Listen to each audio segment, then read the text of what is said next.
গাজীপুরের শ্রীপুর উপজেলার জৈনাবাজার থেকে কাউরাইত বাজার পর্যন্ত প্রায় 15 কিলোমিটার সড়ক। তবে সম্প্রতি বৃষ্টিতে ব্যস্ততম এই সড়কটির জৈনাবাজার থেকে কলেজ মোড় পর্যন্ত লালপুকুর পাড় সহ বেশ কিছু অংশে সৃষ্টি হয়েছে ছোট বড় অসংখ্য গর্ত। এতে যাত্রীদের পাশাপাশি চালকদেরও দুর্ভোগ পোহাতে হচ্ছে। ছোট ছোট গর্তে ভারী বর্ষণে পানি জমে ক্রমশই কমে যাচ্ছে সড়কটির স্থায়িত্বতা। আর সড়কটির স্থায়িত্বতা কমে যাওয়াতে ছোট গর্তগুলো রূপ নিচ্ছে বড় বড় গর্তে এবং সামান্য বৃষ্টিতে গর্তগুলো রূপ নেয় ছোটখাটো ডোবায়। সড়কে ছোট বড় এইসব গর্তের কারণে যানবাহন চলাচল ব্যাহত হওয়ার পাশাপাশি গাড়ি উল্টে যাওয়ার দৃশ্য প্রায়ই চোখে পড়ে। বিশেষ করে এই সড়কের লালপুকুর নামক জায়গা ও ভাসমান রেস্টুরেন্ট লালকুঠির 150 গজ সামনে বড় বড় গর্তের কারণে প্রতিনিয়তই ঘটছে এসব দুর্ঘটনা।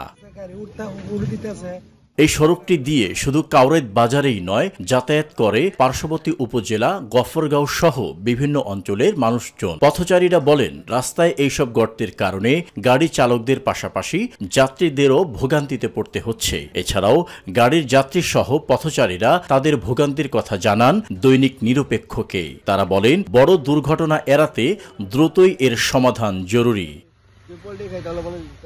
আহমদ আবু জাফর, নিরপেক্ষ।